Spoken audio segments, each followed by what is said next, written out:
Assalamualaikum warahmatullahi wabarakatuh.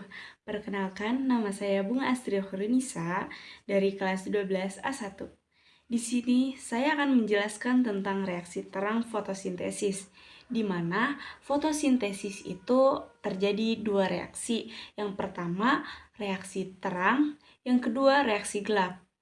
Tapi saya hanya akan menjelaskan tentang reaksi terang saja, yang meliputi pengertian, lokasi, serta proses terjadinya reaksi terang. Reaksi terang merupakan tahapan awal fotosintesis yang mengubah energi cahaya matahari menjadi energi kimia dalam bentuk ATP dan NADPH. Jadi, yang perlu kita ingat adalah reaksi terang merupakan tahapan reaksi fotosintesis yang memerlukan cahaya matahari. Tempat terjadinya reaksi terang adalah di membran tilakoid. Jika diperbesar, penampakan membran tilakoid akan terlihat seperti pada gambar berikut. Pada membran tilakoid, terdapat fotosistem yang merupakan seperangkat alat untuk menangkap proton atau cahaya matahari. Ada dua jenis fotosistem, yaitu fotosistem 1 atau dikenal dengan P700. Kenapa disebut P700? Karena mampu menyerap cahaya dengan panjang gelombang 700 nanometer. Juga terdapat fotosistem 2 yang dikenal sebagai P680. Mengapa demikian? Karena mampu menyerap cahaya dengan panjang gelombang 680 nanometer.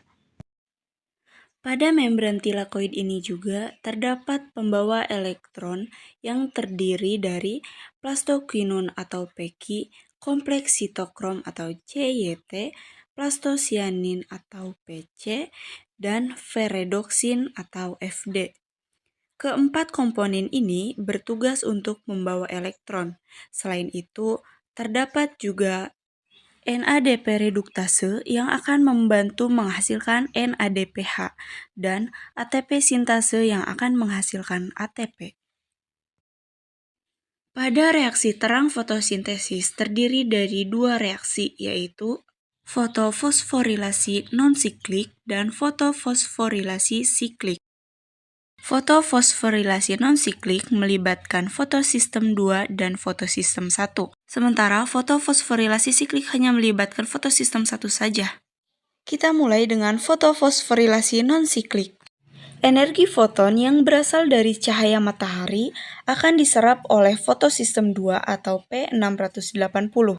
Selanjutnya, energi foton dari cahaya akan memicu eksitasi elektron atau terlepasnya elektron dari P680 yang akan ditangkap oleh akseptor primer. P680 akan mengalami kekosongan elektron yang menyebabkan fotolisis air, yaitu H2O akan diurai menjadi 2 ion hidrogen dan setengah atom oksigen dan 2 elektron. Nah, 2 elektron ini akan menuju P680 untuk mengisi kekosongan elektron agar tetap stabil.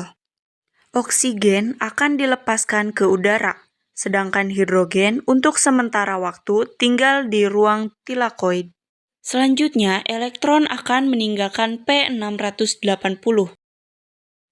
Elektron ini akan dibawa oleh plastoquinone, sitokrom, dan plastocyanin. Pada saat plastoquinone mengirimkan elektron ke sitokrom, 4 ion hidrogen yang ada di stroma akan masuk melintasi membran tilakoid menuju ruang tilakoid, yang nantinya akan bergabung dengan ion H hasil fotolisis menuju ATP sintase.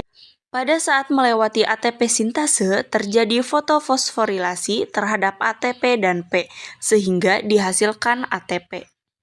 Ketika fotosistem 1 terkena cahaya, elektron yang ada di P700 ini juga akan tereksitasi menuju akseptor primer, sehingga keadaan fotosistem 1 tidak stabil. Untuk menstabilkannya, maka harus diisi kembali oleh elektron yang berasal dari P680.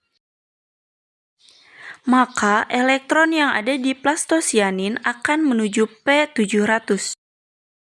Selanjutnya, elektron dari P700 akan menuju ferredoksin untuk ditransfer ke NADP reduktase.